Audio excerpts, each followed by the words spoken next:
Se a voz tá boa aí. Alô? Alô? Som. Testando. Tá bom? Pode ir? E aí, gente, bom dia. Que bom vê-los aqui. Ninguém me abandonou. Aliás, alguns vão me abandonar, que eu sei, mas a elite tá aqui já, né? Maravilha. Não malhei ontem, só bebi, tá? 4.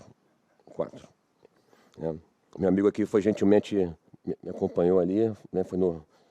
Escutamos uma música ao vivo, 4 cervejinhas é o suficiente, repousei tranquilo, recarreguei minha energia e estamos aqui. Comprei o chocolate de vocês de manhã, então, palavra dada é a palavra cumprida, né?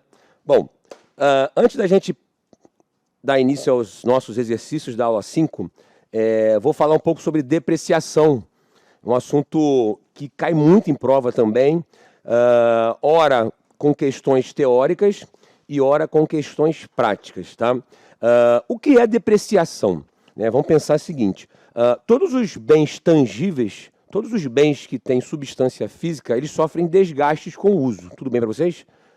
Com o passar do tempo, por obsolescência, né? Então esses bens estão sujeitos à depreciação. E a depreciação, na verdade, é a perda da capacidade do ativo imobilizado, que a gente vai falar sobre ele hoje no balanço patrimonial, é um grupo específico de ativos, tá? Que tem substância física, que são utilizadas na operação da empresa. Por exemplo, isso aqui tudo é imobilizado, ok?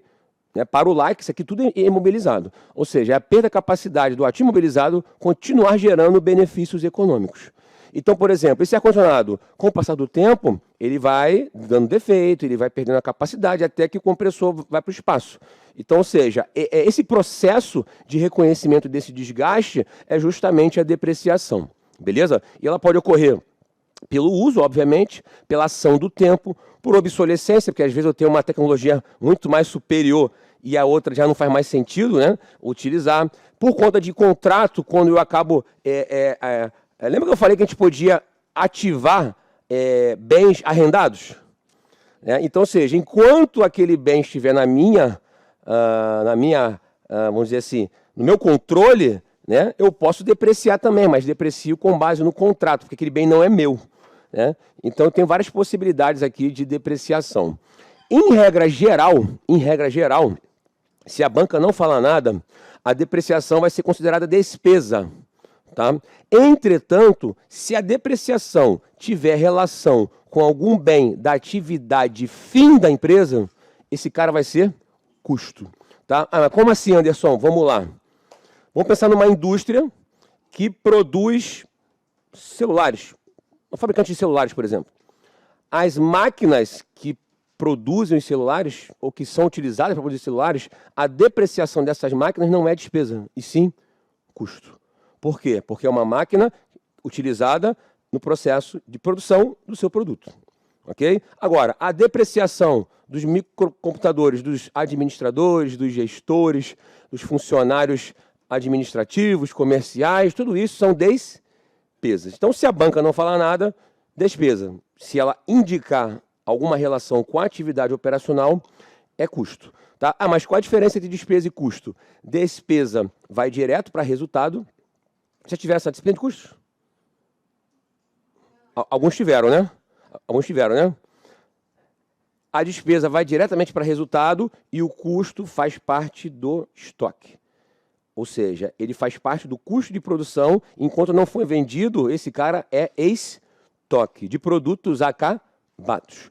E ele só vai sair para a DRE quando ele for vendido, pela figura do CPV ou do CMV. Beleza? Tá? Mas a despesa não, vai direto para resultado. O custo vai agregar, né, valor ao estoque daquele produto acabado. E a contrapartida é sempre a conta de depreciação acumulada, que nós falamos sobre isso ontem e anteontem. Ou seja, que é a conta que é redutora do ativo. Ou seja, sendo custo ou despesa, a contrapartida vai ser sempre a depreciação acumulada, uma conta redutora do bem que ela está diminuindo o seu saldo. Tudo bem aqui por enquanto? Beleza? Bom, início da depreciação. Né? A depreciação está prevista no CPC, que trata de ativo imobilizado. que é o CPC 27.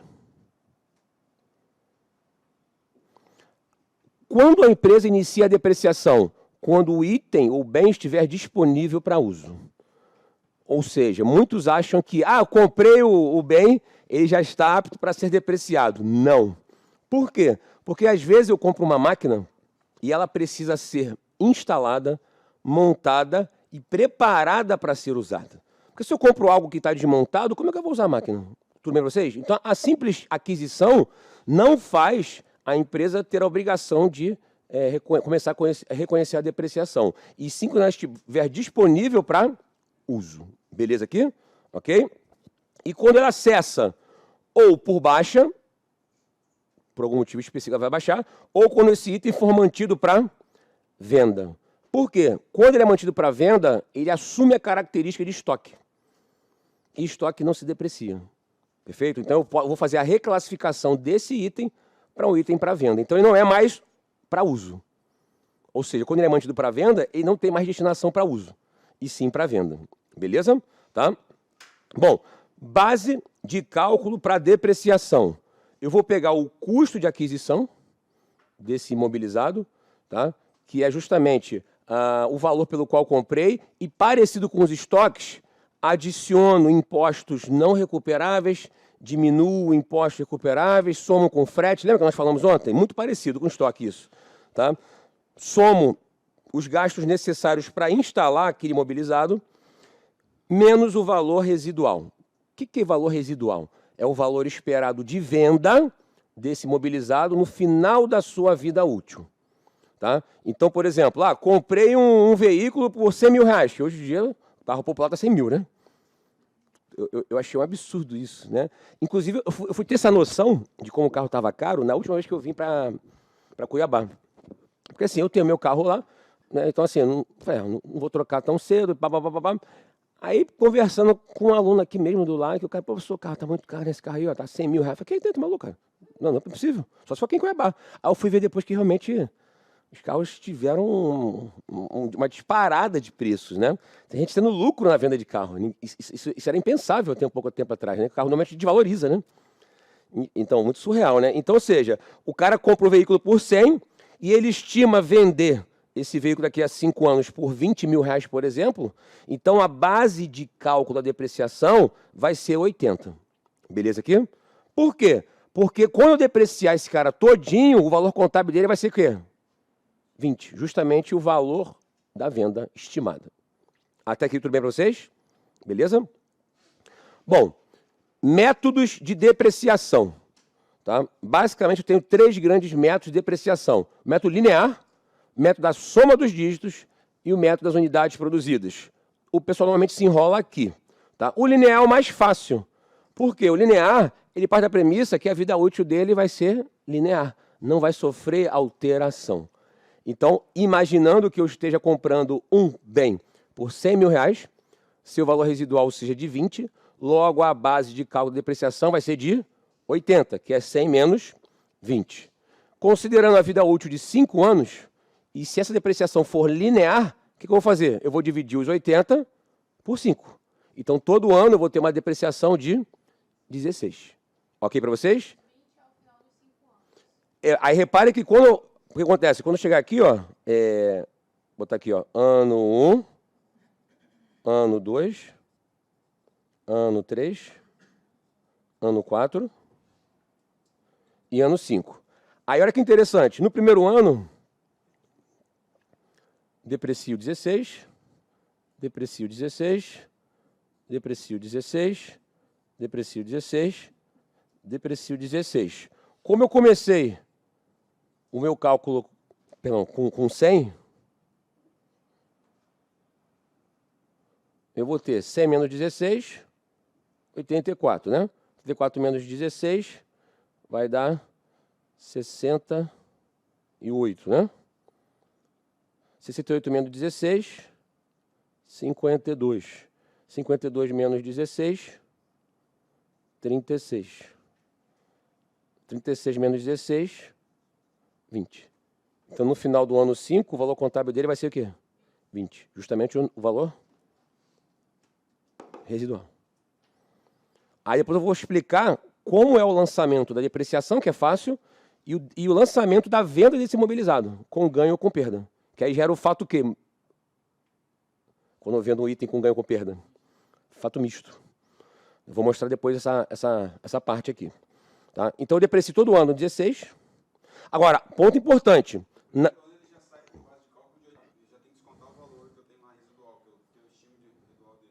Agora um ponto muito importante que as pessoas confundem. A base de cálculo para depreciação vai ser 80. Mas para apurar o seu valor contábil final, ele parte de 100. Não, porque olha só. Não, isso aí 90% das pessoas confundem. Porque acontece uma coisa... Porque assim, qual foi o meu custo? 100. Só que a base de cálculo para depreciação foi de quanto? 80. Então eu vou pegar os 80 e dividir por 5. 16 todo ano. Mas para eu achar os valores contábeis no final de cada ano, não posso partir de 80. Porque eu comprei por 100. Senão, não dá os 20 aqui no final. Se eu partir de 80, ele vai zerar. Entendeu? Se eu partir de 80, ele vai zerar. Eu não posso zerar, porque ele tem que ter o valor residual de quanto? De 20. Então ele parte dos 100. Ou seja, 100 menos 16, menos 16, menos 16, menos 16, menos 16. Aí vai dar o quê? 20. É justamente esse valor aqui. 90% das pessoas erram porque partem dos 80 para fazer os saldos contábeis. E o cara da banca vai botar a opção... Vai botar essa opção. Tá? Então isso é muito importante a gente entender. E outro ponto importante. Como a depreciação gerou uma despesa ou um custo, todo ano eu vou ter uma despesa ou um custo de 16 mil na DRE, certo? Só que no balanço vem o quê? A depreciação acumulada. Então, ou seja, isso aqui, todo ano, é na DRE. No balanço seria o quê? 16 mais 16, 32. 32 mais 16, 48. 48 mais 16, 64 mais 16, 80. Então, no final do quinto ano, o que no balanço eu vou ter aqui? Eu vou ter essa máquina ao custo de 100 e a depreciação acumulada de 80. Então, repare que são duas... Exatamente, eu tenho duas vertentes. Uma DRE, que todo ano eu vou ter que reconhecer 16, e no balanço que os saldos se acumulam, vou acumulando. Menos 16, menos 32, menos 48 e por aí vai. Beleza? Tá? Não, isso aqui foi o que eu estipulei. A banca vai estipular. A banca vai estipular. A banca vai botar o valor residual. Na prática, vou ser muito sincero, na prática, o que acontece? Estipular esse valor residual dá um trabalheira do cacete. Por quê? Você está pressupondo que daqui a 5 anos você vai vender esse cara por 20. Porra, mas isso é projeção. E a norma fala o seguinte, olha, por ser projeção, você deveria revisar todo ano esse valor residual. Porra, aí tu vai falar assim, caraca, aí todo ano eu vou ter que mexer na depreciação. Na prática, as pessoas acabam não botando o valor residual. Porque o cara não quer ficar mexendo nisso toda hora. A não ser que eu tenha muitos imobilizados, tipo Petrobras. Tem um setor na Petrobras que é só de imobilizados. Inclusive, um amigo meu, ele era gerente nessa parte de imobilizados. Ele tinha que ficar fazendo esses cálculos todo ano. Revisar a vida útil, tudo, porque não tem, é Petrobras. Mas empresas com menos porte, o cara nem bota valor residual, na prática. Isso no dia a dia profissional. Deprecia direto pelo 100 e vai, filho. Tá maluco? Toda hora ficar revisando isso? E acabou, né? Mas a banca normalmente vai botar um valor residualzinho aí para saber se vocês estão por dentro do cálculo, né? Tá, porque acontece, no balanço patrimonial, eu tenho que ter aqui a conta de depreciação acumulada, que ela vai diminuindo o saldo da conta máquina, beleza? Ou seja, no ano 1, eu reconheço quanto de depreciação? 16, na DRE. E no balanço, aqui ia ficar aqui menos 16. Na DRE, no ano 2, mais 16. E aqui, 32. Entendeu? No ano 3, mais 16. E aqui, 48. No ano 4, na DRE, 16. E aqui, 64. E aqui na DRE, no 5, 16. E aqui, 80. Por quê? Contas patrimoniais acumulam saldos. E a DRE é uma por período. Tá? Agora, pontos importantes. Anderson, se a banca vier falando a depreciação ocorreu no dia 15 do mês, vai considerar meio período. Tá? Normalmente ela começa ou com o dia 1º ou com o último dia de cada mês. Aí você consegue mensurar o mês todo. Exemplo, o cara comprou uma máquina no dia 1º de janeiro. Vai contar janeiro todo. Agora, se ele fala 31 de janeiro, só a partir de fevereiro em diante. Tá? Agora, se ele fala 15 ou 16, é para contar meio período. Assim, meio período naquele primeiro mês. Né? No restante vai ser mês cheio. Né? Então.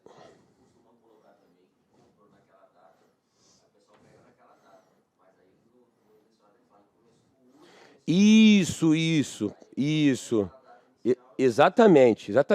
Bem lembrado. Como eu comentei aqui, ó, o início da depreciação, quando estiver disponível para uso. O que a banca às vezes faz? Eu comprei o imobilizar no dia 29 de maio, que é hoje, né? Só que ficou disponível para uso apenas no dia 29 de setembro. Então, meu amigo, a depreciação dá início no dia 29 de setembro. É para ver se o cara está antenado com essas informações. Então, são várias particularidades na depreciação que os caras mandam ver mesmo.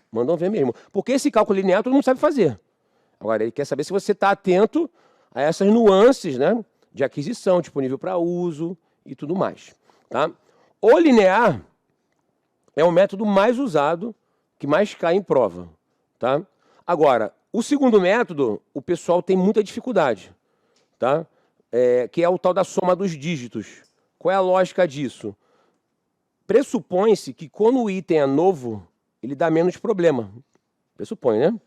Então, vou ter menos gastos com manutenção. Perfeito? Então, eu poderia depreciá-lo mais rapidamente no início.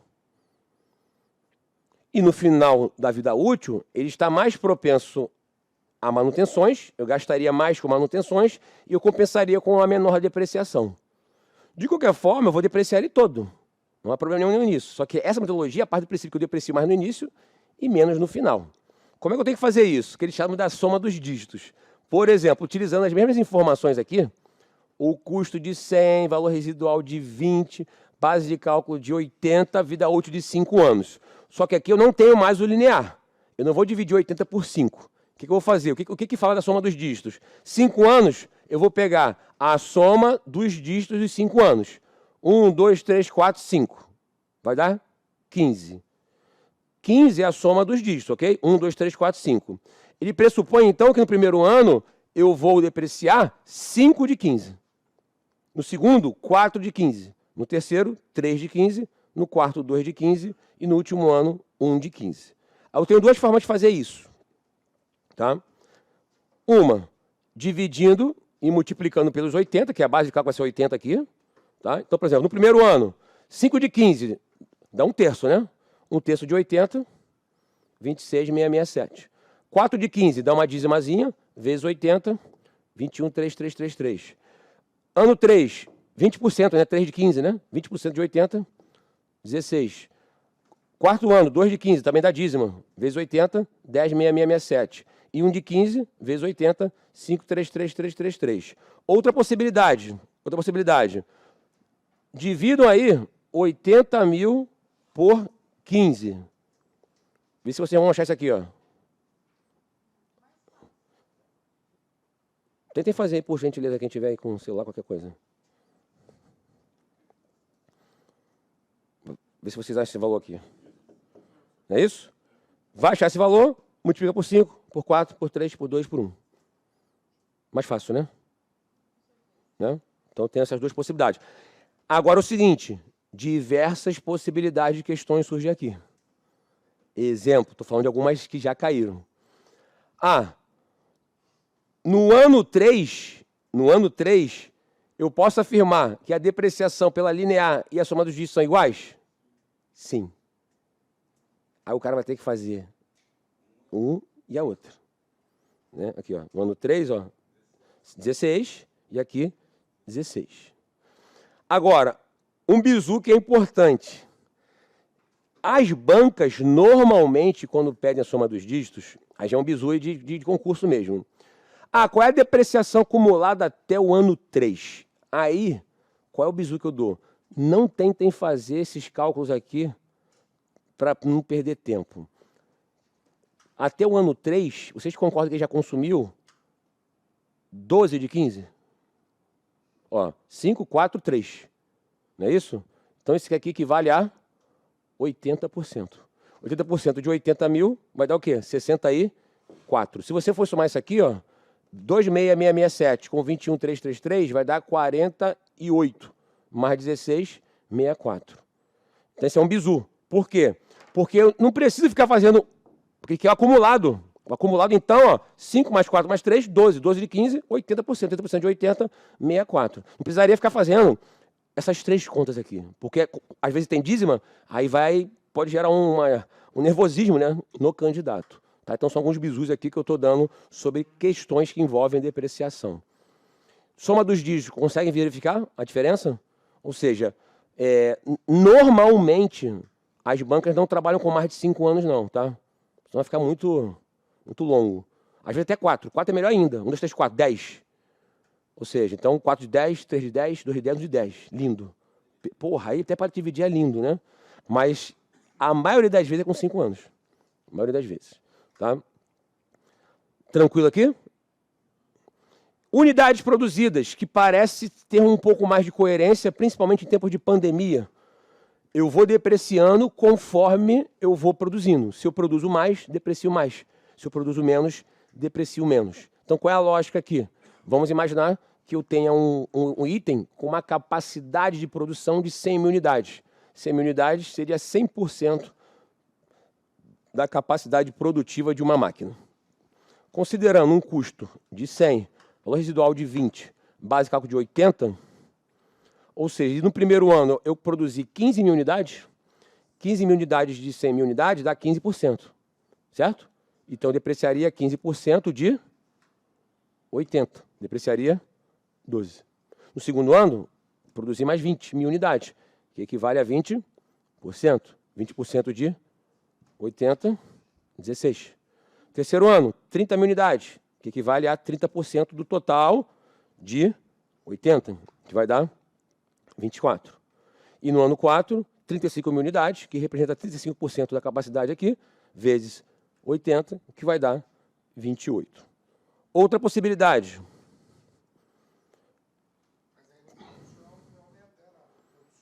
Sim, aqui eu fui um exemplo hipotético, mas poderia ser... Aqui eu fui... Isso. Estou aqui... eu fiz aqui para poder já dar os 100 mesmo. Vai dar, tem que dar. Tá? Ou uma outra possibilidade. Dividam aqui 80 mil por 100 mil. 80 mil por 100 mil unidades.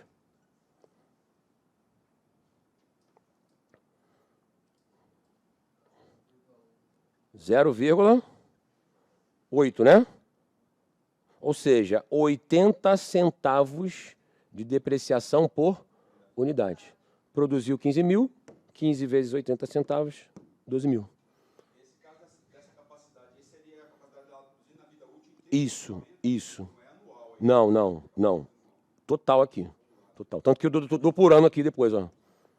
Né? Então, ou seja, poderia também fazer isso. Pegar o custo, a base de cálculo de depreciação, dividir pelas unidades, 80 centavos por unidade. Se eu multipliquei por 15 mil, 12 mil. 80 centavos por 20 mil, 16. 80 centavos por 30 mil, 24. 80 centavos por 35, 28. Duas formas de fazer. E essa aqui. Essa base de cálculo da vida útil, geralmente é pela classificação do fabricante? Então o que acontece? Por a contabilidade utilizar a essência sobre a forma, ela leva em consideração esse manual, mas mais do que isso, ela leva em consideração a forma de utilização pela empresa. Por quê? Porque se eu compro um item para ser usado numa capacidade normal de produção, de 8 horas por dia, ela tem um desgaste. Se eu dobro minha produção, ela tem um outro desgaste. Se ela trabalha 24 horas por dia, ela tem uma outra vida útil, né? Então, ou seja, é importante o manual, claro, evidente, mas mais do que isso, como a empresa usa, né, efetivamente aquele bem. Então, ela precisa sempre mostrar isso nas notas explicativas dela. Beleza? Tem. A Receita Federal justamente te dá a possibilidade de você aumentar a sua depreciação caso você tenha esse aumento de jornada. Ou seja, se você trabalhar 8 horas por dia, a depreciação é o percentual que ela estabelece como o correto. Se você trabalha 16 horas por dia, você pode aumentar em 50% a depreciação em relação à taxa original. Por exemplo, se você está depreciando a 20% ao ano, se você trabalha 16 horas por dia, você vai depreciar 30%. Você vai adicionar mais 10%. E se você ficar 24 horas trabalhando, você vai dobrar a sua capacidade de depreciação. Se era 20, passa a ser 40. Agora, um ponto importantíssimo, tá? Que eu não sei, sinceramente, se a banca vai explorar isso. Tá? Talvez a Receita Federal, no concurso da Receita Federal, ela tenha mais chance de explorar isso. A depreciação acelerada é uma, vamos dizer assim, uma questão de legislação tributária. As empresas não podem se basear para fazer contabilidade na alíquota prevista pela legislação tributária. Tá? Antes das normas internacionais de contabilidade, as empresas sempre seguiam a tabela da Receita Federal. A Receita Federal te impõe alíquotas de depreciação. Eu acho um absurdo isso. Só que é para fins fiscais. Tá? Ela não tem como mensurar como você vai usar aquele bem, como é que ela vai determinar a depreciação, mas para fins fiscais eu tenho isso. Então, ou seja, essa forma de depreciação é a empresa que determina. Agora, quando ela vai oferecer o seu lucro tributável, aí ela vai ter que fazer os ajustes conforme a legislação tributária. Mas como assim ajustes, Anderson? Considerando que a legislação me permite somente depreciar 10% de máquinas ao ano, e eu depreciei 15%, vou ter que voltar com parte da despesa para ser tributado por esse excesso. Bizarro, né? Bizarro, né? Então, ou seja, existem essas métricas na legislação tributária do Brasil. Tá? Infelizmente, ela não converge totalmente com a contabilidade.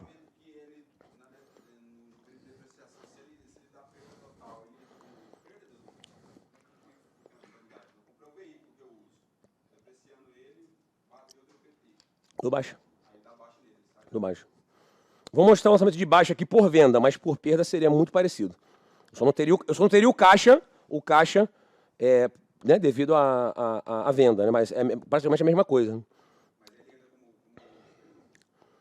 Então, a perda vai ser normalmente despesa. Porque aquela perda é uma perda anormal. Não faz parte do processo de produção, entendeu? A única perda que entra no custo é a perda normal.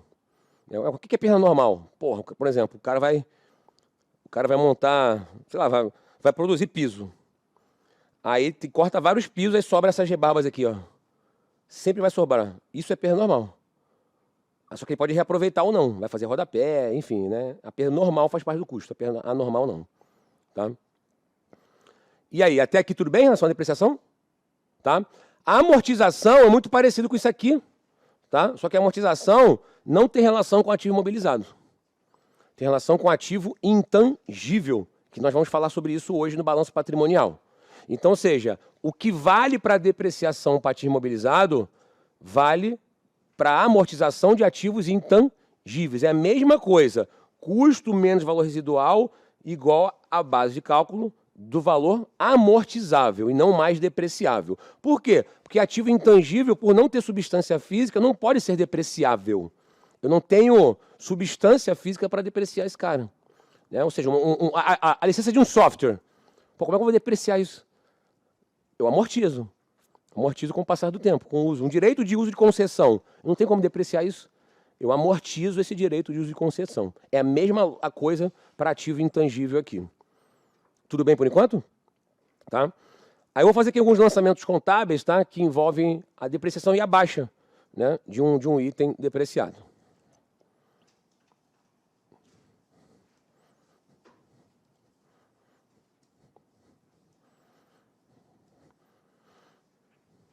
E temos também a exaustão.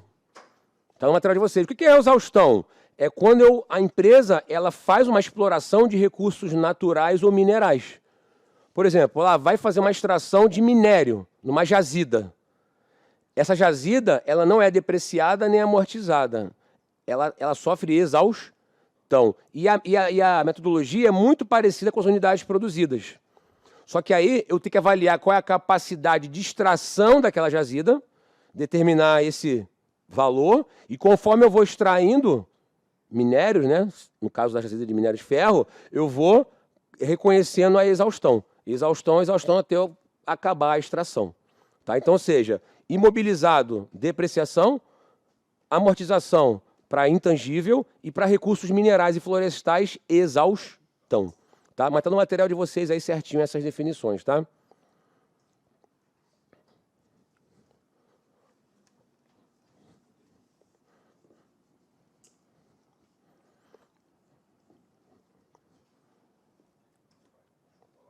Porra. Só viciado aqui.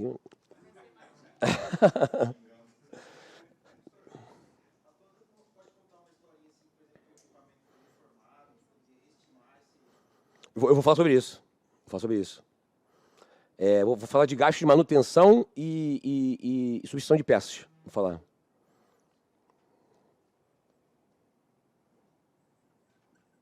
Não, isso quer dizer que vocês estão focados, meus amigos. Focadaços no chocolate, mas estão focadaços.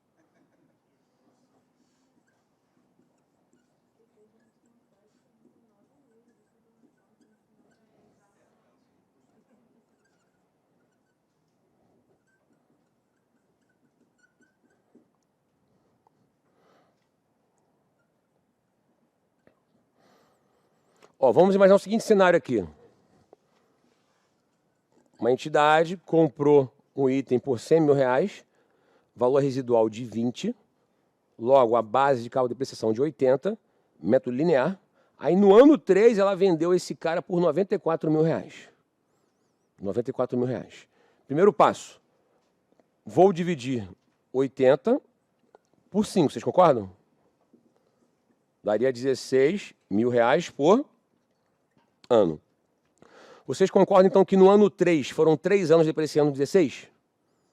Tudo bem para vocês? Então, assim, ó, depreciação acumulada no ano 3. 16 mil vezes 3, que vai dar 48. Todos concordam aqui? Qual seria o saldo desse imobilizado no ano 3, no final do ano 3? Qual seria o valor contábil dele líquido no ano 3?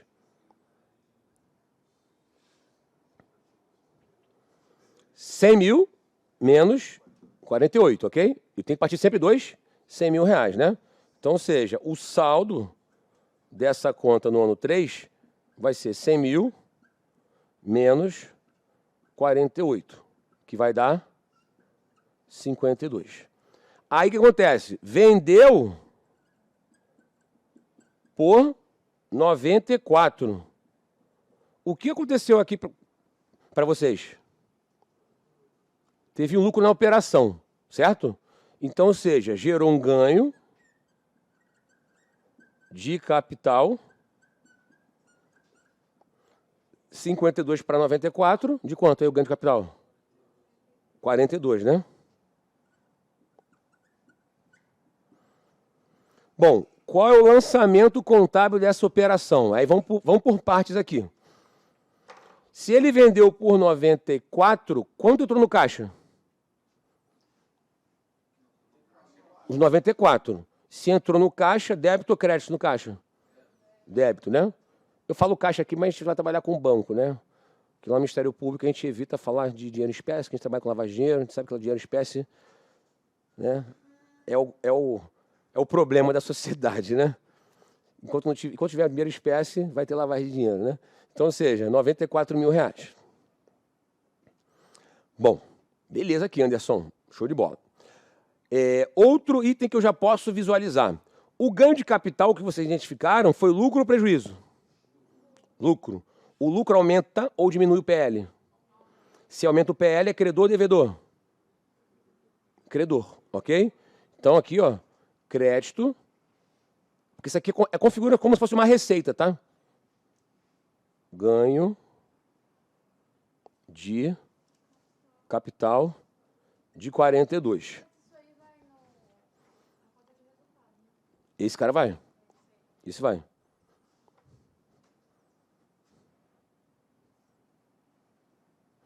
Agora, 2 pontos importantes. Quando eu comprei o ativo, comprei por quanto? 100. Quando eu comprei o ativo, ele entrou a débito ou a crédito? Ele entrou a débito, porque é ativo. Ativo é devedor, aumenta por débito, certo? Aplicação de recurso. Como eu estou vendendo esse ativo, vou ter que baixar. E eu baixo uma conta devedora fazendo qual lançamento? Crédito. Então, crédito no imobilizado no valor de 100 mil reais. Para fechar lindamente essa operação aqui, durante o período em que eu estava com o imobilizado, ele sofreu depreciação, certo? Depreciação acumulada de quanto? Depreciação acumulada é que tipo de conta? Redutora do ativo, natureza credora, porque ela diminui o saldo da conta do ativo. Como esse ativo foi baixado, e eu vou precisar baixar a depreciação, como é que eu zero, ou como é que eu baixo uma conta de natureza credora? Debitando a conta depreciação acumulada. Lindo demais isso, né? Oi?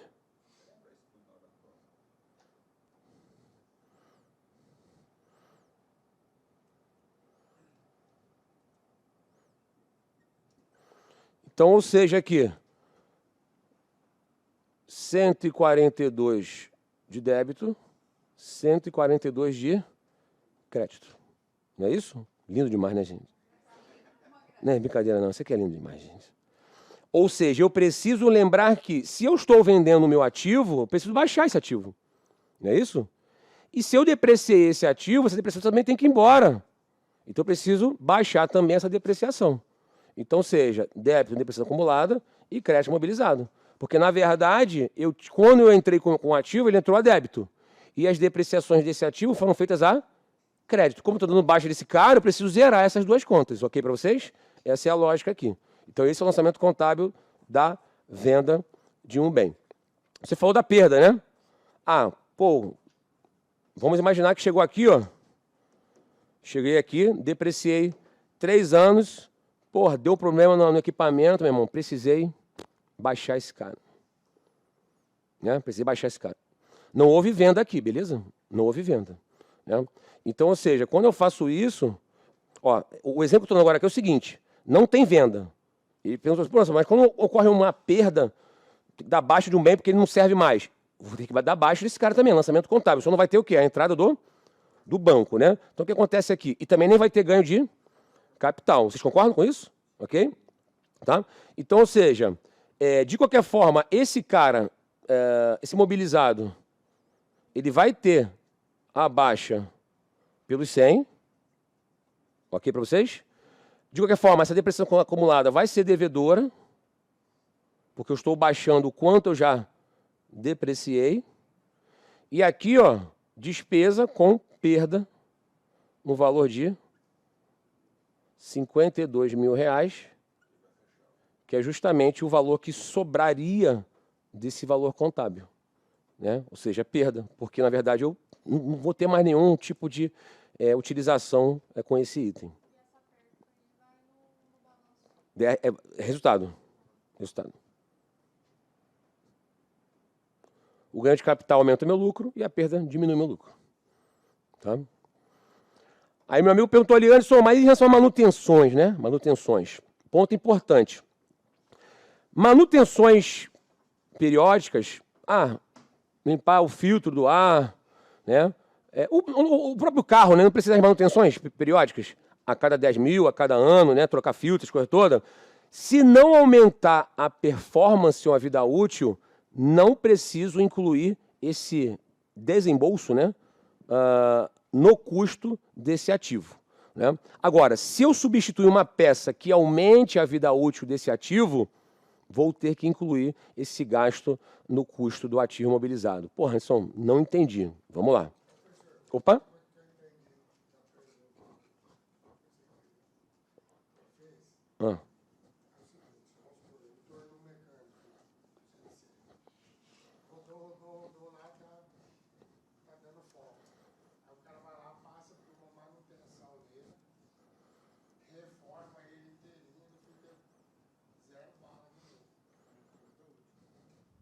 Então, foi o que eu estou falando. Então, ó, não aumentou a vida útil, despesa.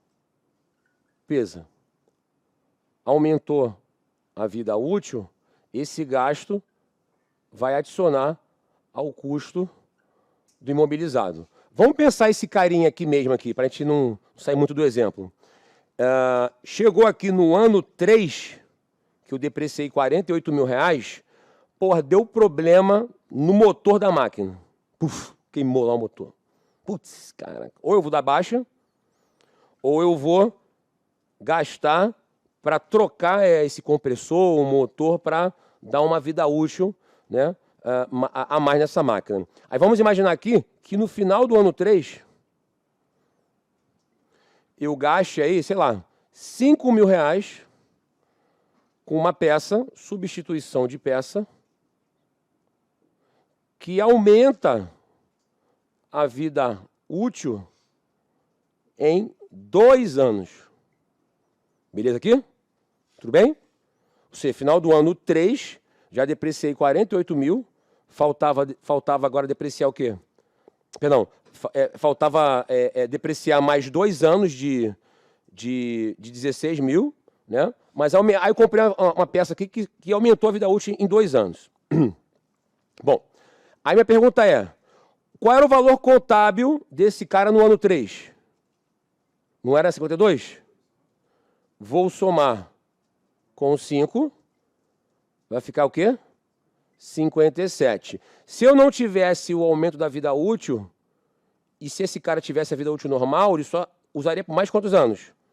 2. 2 mais 2 igual a 4. Então eu vou dividir agora esse cara por 4.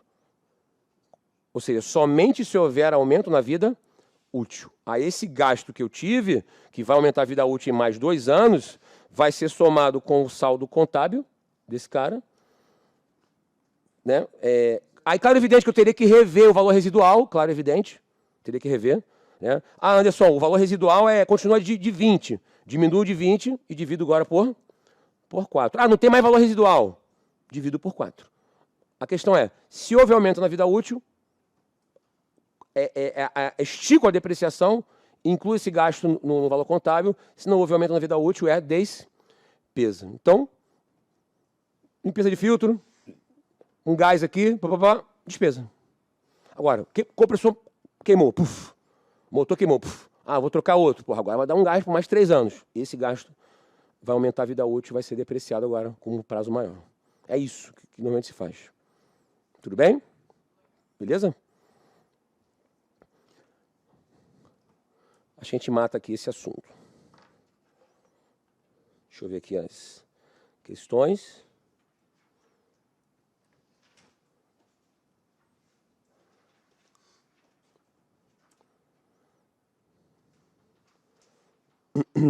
Ficou nenhuma pendente não, né? Fizemos todas, né? Ó, de cara aqui, ó. A primeira pergunta.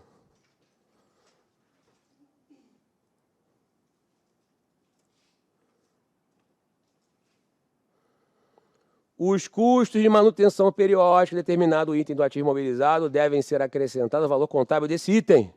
Certo ou errado? Manutenção periódica? Não. Despesas, né? Ou seja, então, não aumentou a vida útil, despesa.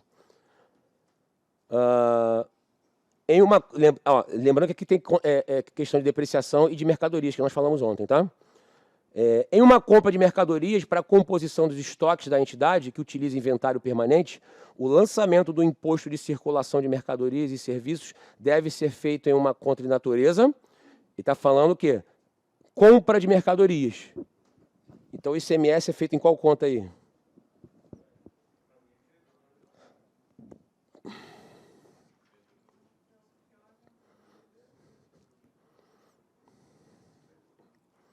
Lembre que eu tenho o ICMS da compra e da venda, né? Esse cara aqui é da compra. Se a compra é qual?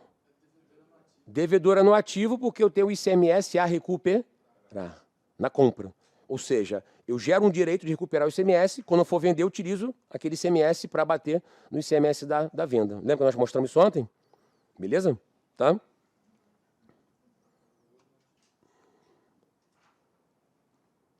Então, só para relembrar aqui, ó. Comprei mercadorias por R$100.000. ICMS, 20%. Vai ser recuperado. Comprei esse cara a prazo. Então, vou ter 20% sobre 10 mil, vai dar o quê? 2. Então, o custo do estoque não vai ser 10. Vai ser o quê? 8. E aqui, débito de ICMS a recuperar de 2. E aqui, crédito na conta fornecedores de R$10.000. Então, compra, sempre devedor, venda, credor. Beleza? Ok?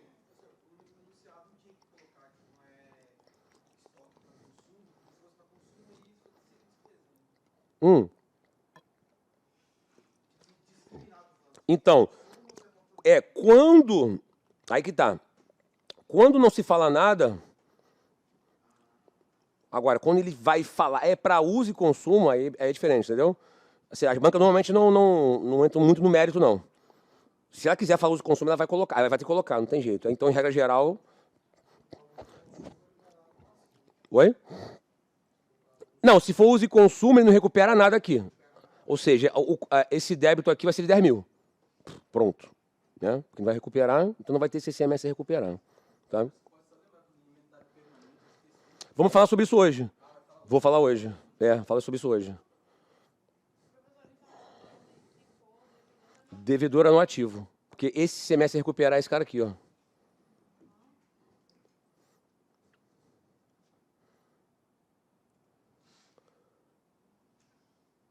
Parecido com o que a gente fez aqui, ó.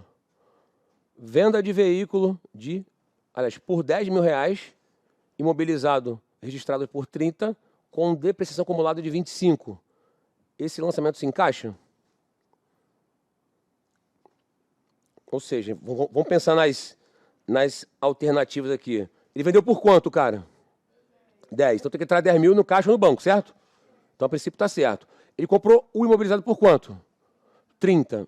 Na época entrou a débito, vai baixar a crédito. Depreciou já quanto já? 25. A depreciação acumulada é crédito. Quando vai baixar a débito. E ele vendeu por R$10.000 um item que tinha como valor contábil valor de 5. Porque se ele custou 30 e já depreciou 25, o saldo contábil dele era quanto? 5. Se ele vendeu por 10, ganho de 5. Então esse ganho é crédito, né? Que é lucro. Tá certo? Certinho aqui. Beleza? Pô, o domingão começou bom, hein? Começou bom, hein? Oi? Ficou sem, né? Ficou sem, é verdade. Coloquem certo, por favor. Essa questão a gente não pode errar mais, hein? Que eu falei isso mais 10 vezes, ó. Em 1º de outubro de 2017, uma empresa adquiriu R$20.000 em estoque, com prazo de 14 meses. Na análise da transação, foi verificada a existência de encargos financeiros embutidos de 2 mil. O lançamento correto é débito em estoques 18, débito em despesas financeiras de 2, crédito fornecedores 20. Certo ou errado?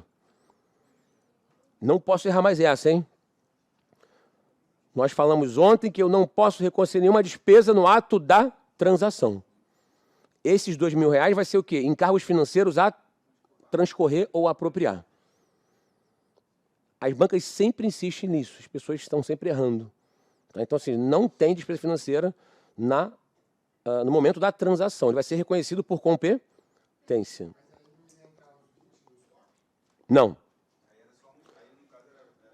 O que está errado aqui seria, esse débito aqui seria encargos financeiros a transcorrer como redutora do passivo. Porque, na verdade, ele vai desembolsar 20, entendeu? Ou seja, ele vai desembolsar 20, mas esses 20 já tem R$2.000 de encargos. Então, na verdade, no valor presente ele vale 18. Entendeu? Ele vai desembolsar 20, mas, na verdade, R$2.000 de encargos financeiros. Então, no valor presente ele vale 18, na verdade. Está pagando R$2.000 de juros nessa operação. É essa aqui. Isso aqui tinha que ser encargos financeiros a transcorrer. Redutor aqui do passivo. Que lá no balanço ia ficar estoque 18 no ativo, fornecedores 20 e a redutora do passivo de 2. Aí ia ficar 18 também do outro lado. Tá? Então, assim, não esqueçam nunca. No momento da transação, não se reconhece a despesa financeira.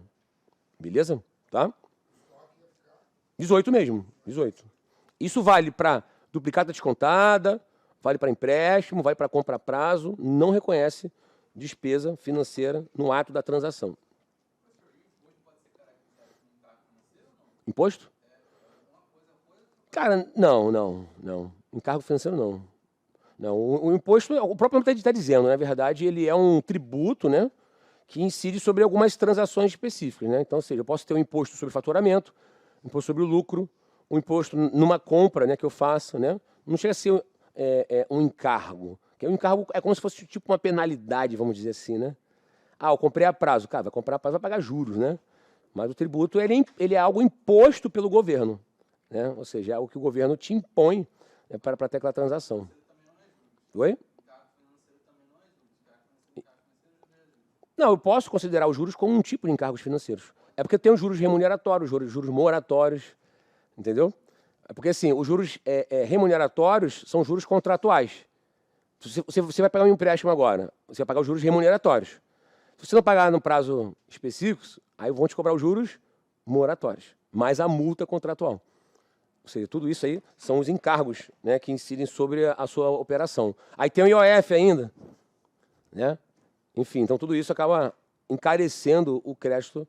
Aí a pessoa chama isso de encargos financeiros. Beleza? Opa, desculpa aqui.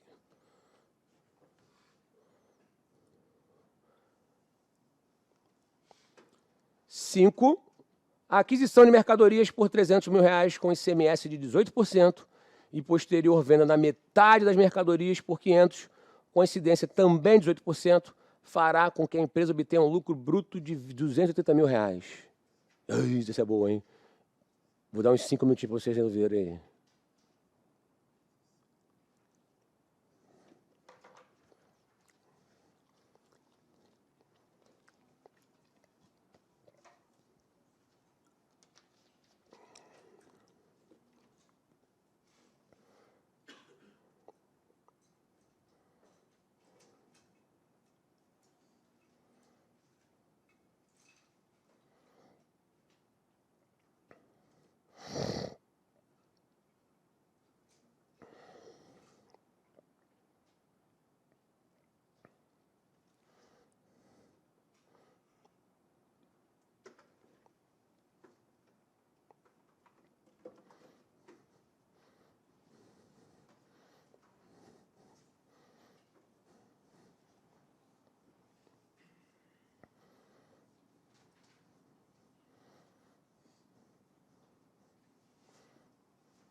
Ó, lembrando que para vocês apurar esse lucro bruto aí, da venda eu vou ter que tirar o imposto e vou subtrair do CMV, tá? Que é o custo da venda, beleza? Tá?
Oi?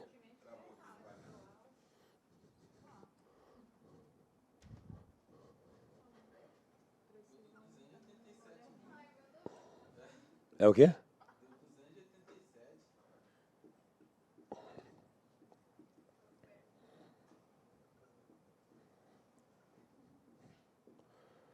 Comprei por 300, qual o ICMS de 18% era o quê? 54, né? Então, o custo aqui efetivo foi de quanto? 246. Beleza? Não, não, pode parecer bobagem, mas isso aqui já se eu errar aqui, já erra tudo, né? Mas isso aqui é importante, né? Agora, ele vem de quanto? Ou seja, o meu CMV aqui vai ser o quê? Metade desse cara. Todos concordam?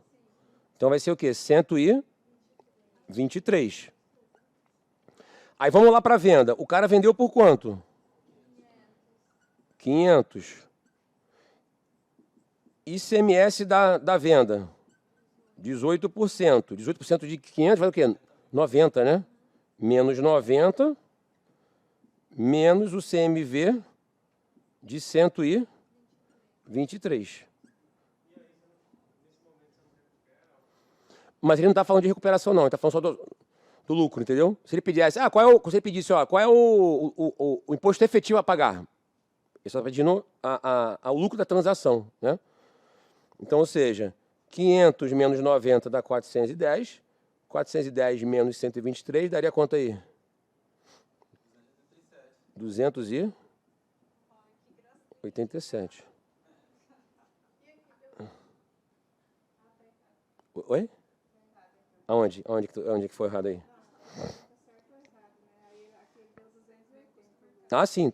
Aí tá errado. Tá errado. Oi? Bonito, né?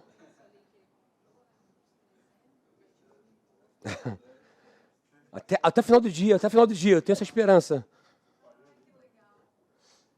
Cara, essa questão aqui é muito legal, que essa próxima aqui, ó. Por quê? É uma questão, aliás, um enunciado para 3 questões. 6, 7 e 8. Olha que interessante. Uma empresa adquire a prazo 300 latas de tintas pelo preço unitário, de aula 5, de R$50, com incidência de IPI de 10% e ICMS de 20%. Lembrando, IPI é por fora, ICMS é por dentro. Beleza. Então, com base nas informações, julgue os seguintes itens. 3 perguntas nesse mesmo enunciado. Se a empresa destinar 100 latas para revenda, o valor do custo de estoques vai ser de 4.500? Sim ou não? Vão ter que fazer. Se a empresa destinar 100 latas como matéria-prima para industrialização, o valor de estoques teria o custo de 4.000? Sim ou não? Se a empresa destinar 100 latas para uso e consumo, o valor do custo de estoque seria de R$6.000? Sim ou não?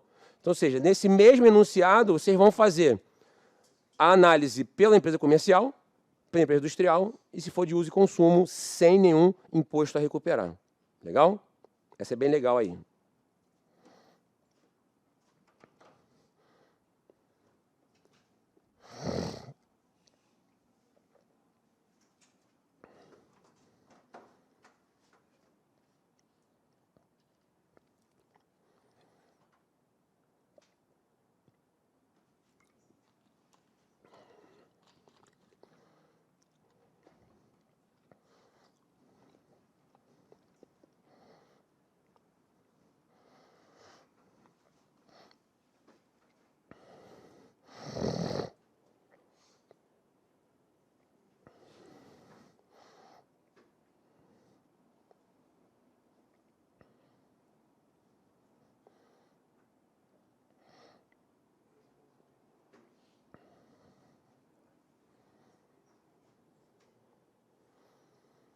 Pessoal, se nessa questão aqui ele perguntasse qual o valor do ICMS efetivamente a ser pago, vocês falariam o que seria quanto aqui?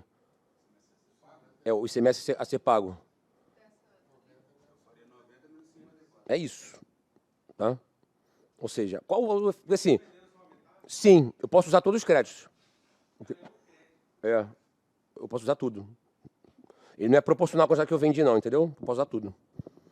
Então, ou seja, aqui gera um ICMS a recuperar, certo? E aqui gera um ICMS a recolher. Posso pegar os 54, abater nos 90, só paga a diferença.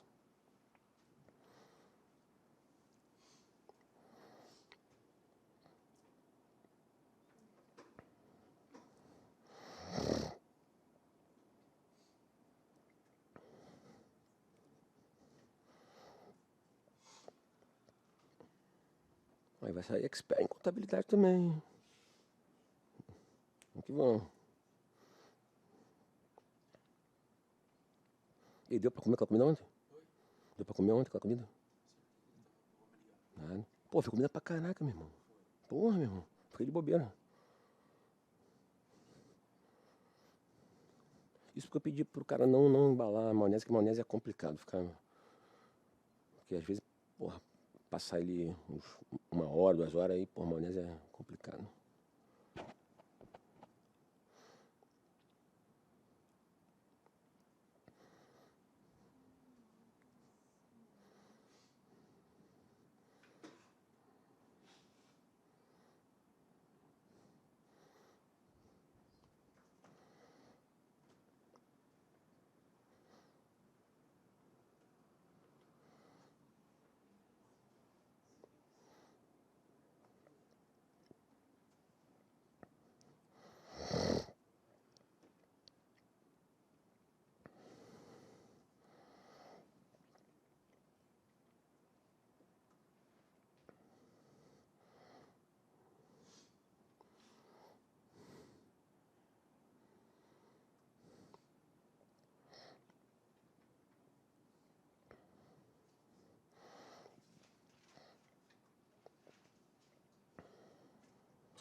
Justo, pô.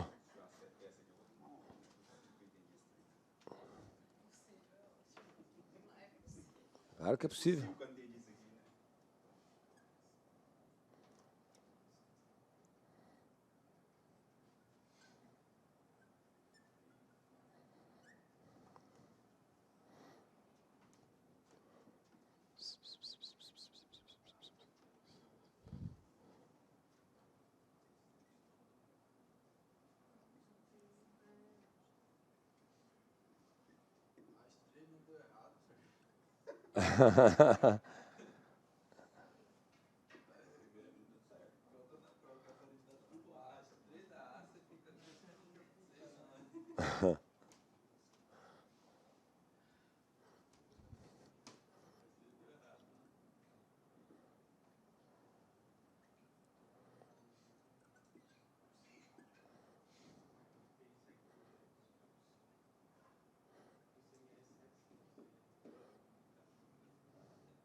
Ó, para revenda, comprei 100 a 50, ok?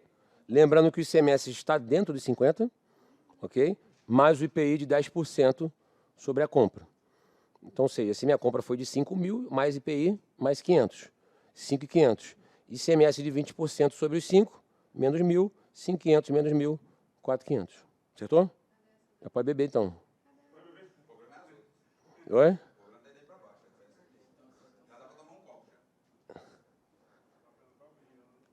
Diferença do comércio para a indústria. Qual a diferença? A diferença é justamente isso aqui, ó. O IPI eu também recupero. Ou seja, da indústria, seria mais ou menos, quase a mesma coisa, ó. 100 vezes 500, que vai dar 5.000, mais o IPI de 10%, 5.500, perdão, mais 500 aqui. Aí aqui eu recupero tanto o ICMS quanto o IPI. Então aqui eu recupero R$1.000 e recupero os 500. Então a diferença vai ser justamente esse IPI aqui que eu vou recuperar. Aqui vai dar o quê? R$4.000. Errou essa aqui? Então, as duas primeiras estão certas e claramente a primeira vai estar errada, né? Perdão.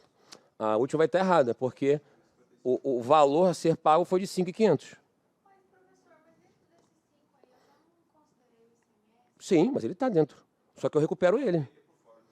Assim, eu pago o ICMS aqui dentro já. Então, mas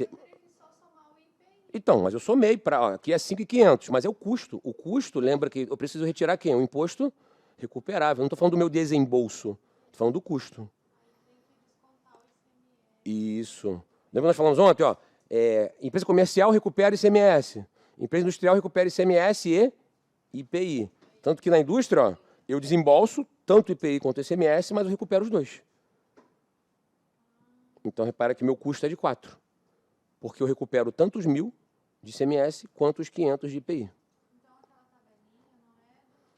Não é do que recupera. Do que recupera. Do que recupera. E o uso consumo está errado, porque ele botou 6.000 aqui, eu paguei 5.500, né? Então a última está errada. Todo mundo consegue visualizar aqui, gente? Beleza? Ok? Então, seja 6, 7 certa, oitavo errada, né?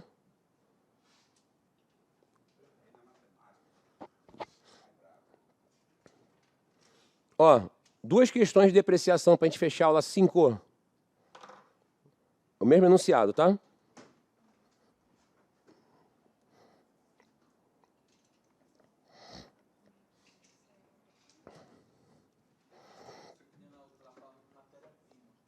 Para industrialização.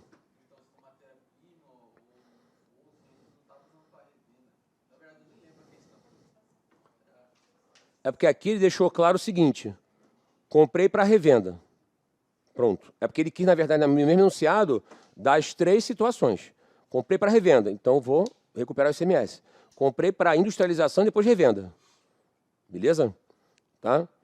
E aqui, para uso e consumo. Não, mas aí não tem jeito. O cara comprou matéria-prima para quê? Para industrializar. Aí vai revender. Entendeu? Qual é a ideia ali? A ideia é mostrar os 3 cenários. Porque eu vou industrializar para quê matéria-prima?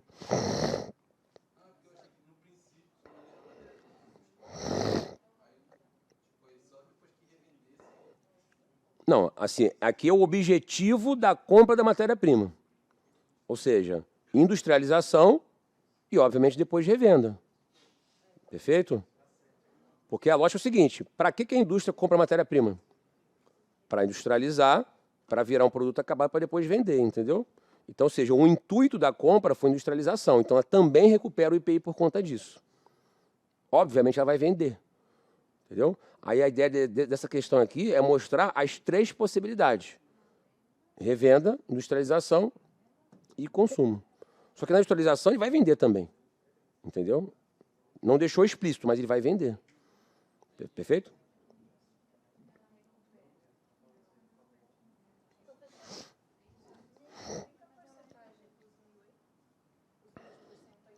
20% sobre 5 mil. Porque esse ICMS, ele está aqui dentro. O ICMS é por dentro. Então, dentro desses 5 mil, tem 20% de ICMS. Então, eu retiro esses 1.000 aqui.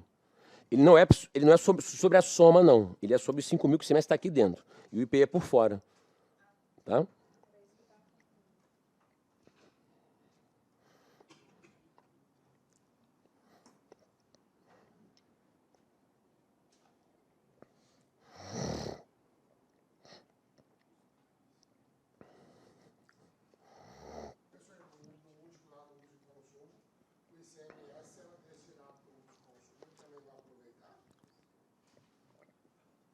Aproveita nada. Aí o custo vai ser o desembolso de 5.500. Não, ele não aproveita nada. Tô falando. O custo dele vai ser o que ele desembolsou, os 5.500, entendeu? Ele não aproveita nem ICMS nem IPI. Ou seja, isso. Como ele não vai aproveitar nada, o custo é os 5.500. Foi o que ele desembolsou, entendeu?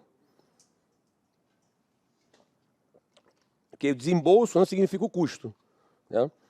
Eu posso desembolsar mais e ter o meu custo menor por eu aproveitar o imposto recuperável, né? Entendeu?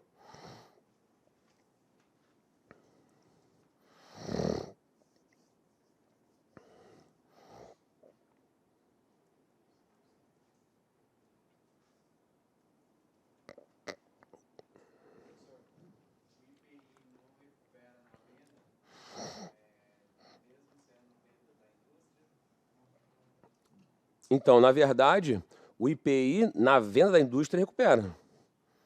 Ou seja, na indústria, quando ela vai precificar, ela vai ter o IPI a recolher. Então, ela vai pegar esse IPI dos 500, vai utilizar para bater na venda do produto. É que na empresa comercial não tem o IPI a recolher. Na empresa industrial tem o IPI a recolher. Aí é o mesmo esquema, vou pegar o IPI a recolher, diminuir o IPI a recuperar, vou pagar só a diferença. É porque no comércio, esse IPI que eu pago, por exemplo, no comércio, esse cara aqui, para mim, faz parte do custo, não é isso? No comércio. Certo? Porque eu não recupero esses 500. O que eu vou fazer? Eu vou botar esses 500 no preço. É um custo meu, eu vou empurrar para o consumidor. Eu até falei da linha branca, né, de eletrodomésticos, né?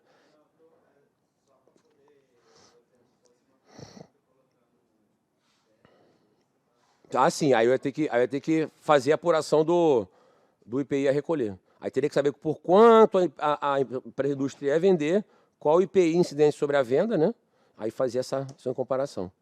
Então, por exemplo, ela vendeu aí, sei lá, 10 mil reais com IPI de 10%. Aí seria 10 mais 1, 11. Ou seja, esse R$ 1.000 a recolher, menos a recuperar de 500, só ia de fato recolher R$ 500 de IPI.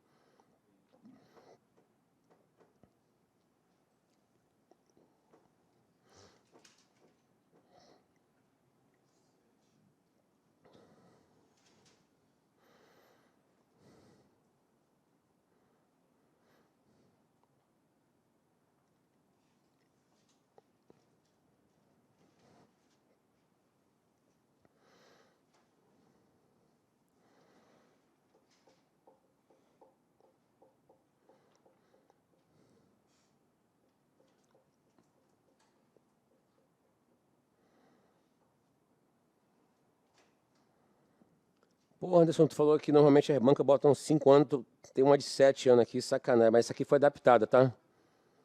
Essa aqui foi adaptada. Mas as bancas costumam pedir 5 anos mesmo, 4, 5 anos.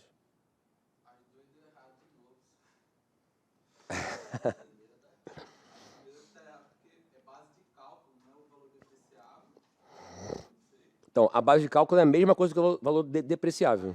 Mesma coisa.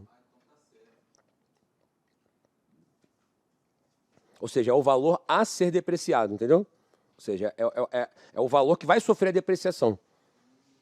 Entendeu? É só o termo, é. É porque a norma fala valor depreciável.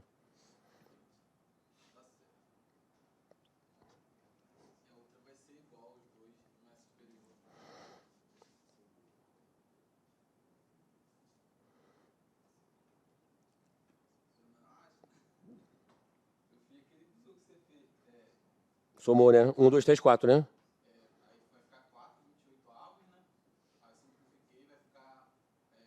Um sétimo, isso. É isso mesmo. Isso mesmo.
Apesar de que aqui ele não está falando de depreciação acumulada não, né?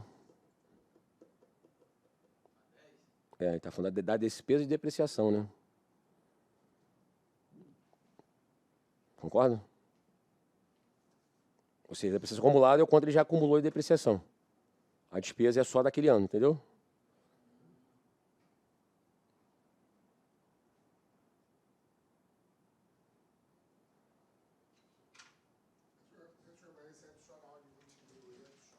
Sim. Porque lembra que eu falei que para eu utilizar a máquina eu preciso, às vezes, montá-la, né? Montar a máquina, preparar. Então, tudo que é necessário para deixar a máquina em condições de uso, eu preciso incluir no custo.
Vamos lá, então. Determinada empresa adquiriu uma máquina por R$80 mil e pagou R$20 mil para instalá-la. Eu não consegui utilizar a máquina se eu não fizer essa instalação. Então, esses R$20 mil vão fazer parte do custo de aquisição. Beleza? Então, o custo é de 100. Valor residual de 30% sobre esse valor, que vai dar 30. Então, o valor depreciável, né, ou a base de cálculo para depreciação, 100 menos 30 igual a 70. Até aqui todos concordam? Beleza? Vida útil de 7 anos. Ou seja, então, na depreciação linear, eu vou dividir 70 mil por 7. Todo ano vai dar uma depreciação de R$10 mil. Aí eu botei aqui, ó, a despesa com depreciação e o saldo da conta de depreciação acumulada. Então, no primeiro ano, obviamente, é 10. Somando com 10 dá 20, depois 30, 40, 50, 60, 70. No sétimo ano, o saldo aqui é de 70. Beleza? Soma dos dígitos. 1, 2, 3, 4, 5, 6, 7, 8, que vai dar o quê? 28. Né? Aí ficou mais fácil pegar os 70 mil, dividir por 28, que vai dar 2,5 em cada ano. Então, bastou multiplicar aqui, ó. Né? Aqui, na verdade, seriam o quê? 7, 6, 5, 4, 3, 2, 1. 2,5 por 7, 17,5.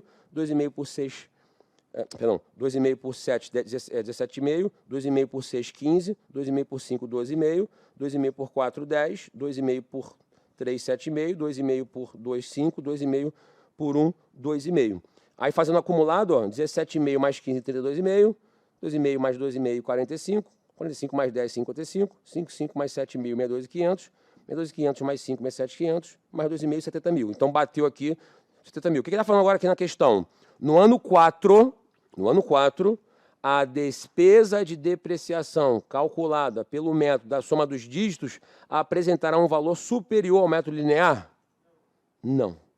Será igual. Então, aqui no quarto ano, ó, 10 mil. E aqui, ó, 10 mil. Ok? Se ele falasse o acumulado, né, ou seja, o acumulado pelo método linear está superior, né? Ou seja, ó, soma dos dígitos estaria superior no quarto ano?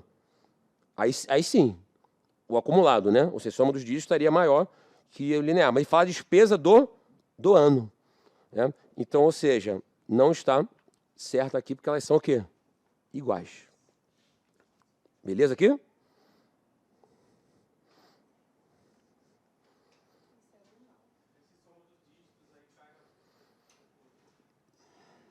Normalmente com 5 anos. 4 ou 5 anos. Eu adaptei aqui para 7. Só para a gente ter esse... para não ficar dízimo aí, para não... Um outro bizu era o seguinte aqui, ó. No quarto ano, seria o quê?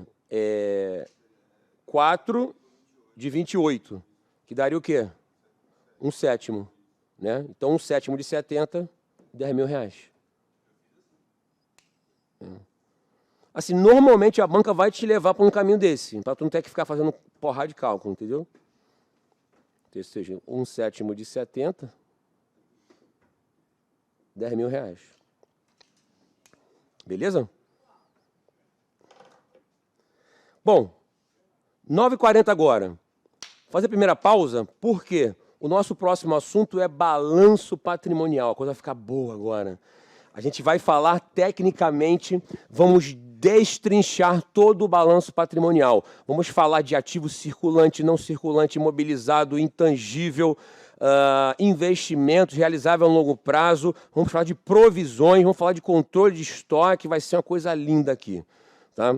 Então, ou seja, a minha expectativa é que a gente fale sobre balanço patrimonial, ultrapasse um pouco, assim, na volta do almoço, finalize o balanço patrimonial e a DRE é o último tópico a ser abordado. Então, assim, estamos bem dentro aí do nosso cronograma. Beleza? Oi? Tudo sob controle, graças a Deus. Agora, claro, quando sair o edital, né? Saindo o edital, cara, focar questões. Também é provável aí que o curso vá fazer algum projeto de questões, porque a base teórica está super legal aí já para vocês. Agora, questão de prova, focando na banca, questão de prova, focando na banca, tá? Oi? Não, aí é questão, aí começa a brincadeira mais radical, né? A gente bota aí, sei lá, 200 questões, aí 300 questões para brincar.